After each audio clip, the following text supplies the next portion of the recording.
متی کی انجیل اس کا 9 باب۔ پھر وہ کشتی پر چڑھ کر پار گیا اور اپنے شہر میں آیا، اور دیکھو لوگ ایک مفلوج کو چارپائی پر پڑا ہوا اس کے پاس لائے۔ یسوع نے ان کا ایمان دیکھ کر مفلوج سے کہا، بیٹا خاطر جمع رکھ، تیرے گناہ معاف ہوئے۔ اور دیکھو بعض فقیوں نے اپنے دل میں کہا، یہ کفر بکتا ہے۔ یسوع نے ان کے خیال معلوم کر کے کہا کہ تم کیوں اپنے دلوں میں برے خیال لاتے ہو؟ آسان کیا ہے یہ کہنا کہ تیرے گناہ معاف ہوئے، یا یہ کہنا کہ اٹھ اور چل پھر؟ لیکن اس لیے کہ تم جان لو کہ ابن آدم کو زمین پر گناہ معاف کرنے کا اختیار ہے۔ اس نے مفلوج سے کہا، اٹھ اپنی چارپائی اٹھا اور اپنے گھر چلا جا۔ وہ اٹھ کر اپنے گھر چلا گیا۔ لوگ یہ دیکھ کر ڈر گئے اور خدا کی تمجید کرنے لگے جس نے آدمیوں کو ایسا اختیار بخشا۔ یسوع نے وہاں سے آگے بڑھ کر متی نام ایک شخص کو مسول کی چوکی پر بیٹھے دیکھا اور اس سے کہا، میرے پیچھے ہو لے۔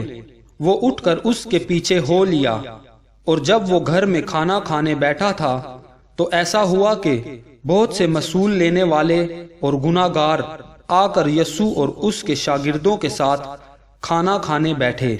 فریسیوں نے یہ دیکھ کر اس کے شاگردوں سے کہا، تمہارا استاد مسول لینے والوں اور گناہ گاروں کے ساتھ کیوں کھاتا ہے؟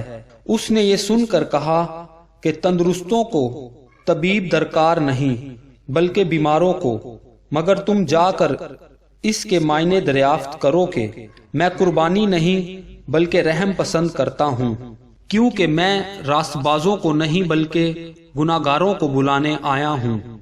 اس وقت یوحنا کے شاگردوں نے اس کے پاس آ کر کہا، کیا سبب ہے کہ ہم اور فریسی تو اکثر روزہ رکھتے ہیں اور تیرے شاگرد روزہ نہیں رکھتے؟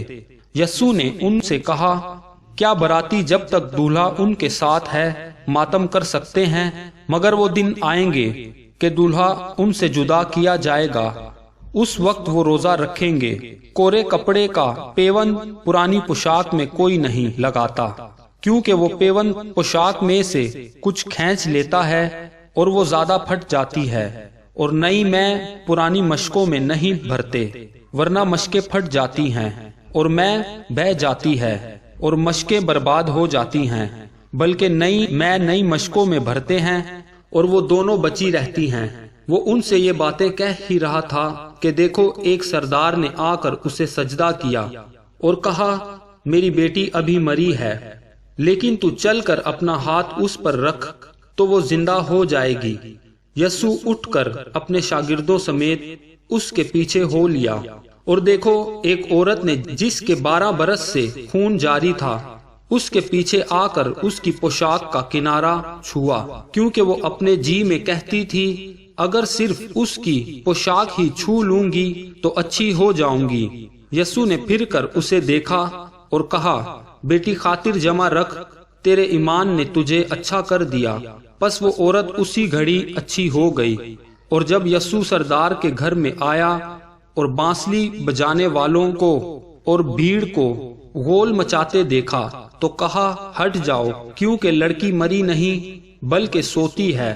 وہ اس پر ہنسنے لگے، مگر جب بھیڑ نکال دی گئی تو اس نے اندر جا کر اس کا ہاتھ پکڑا اور لڑکی اٹھی، اور اس بات کی شہرت اس تمام علاقہ میں پھیل گئی۔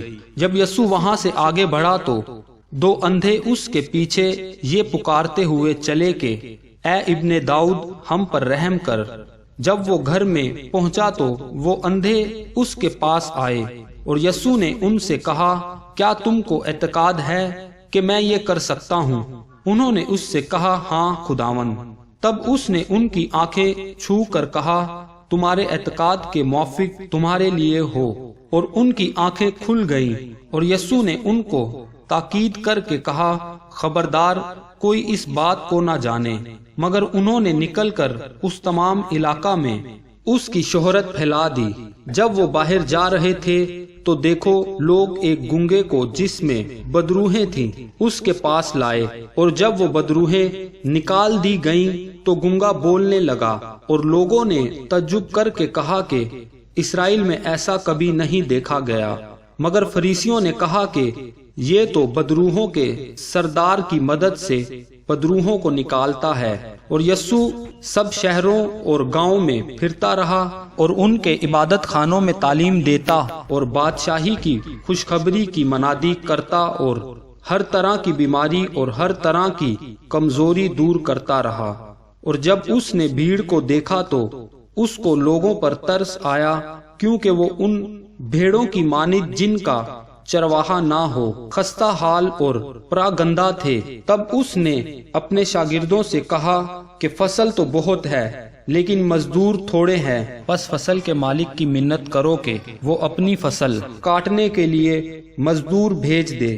خداوند کے پاک کلام پڑھے اور سنے جانے پر خداوند کی برکت ہو، خدا کا شکر ہو، آمین۔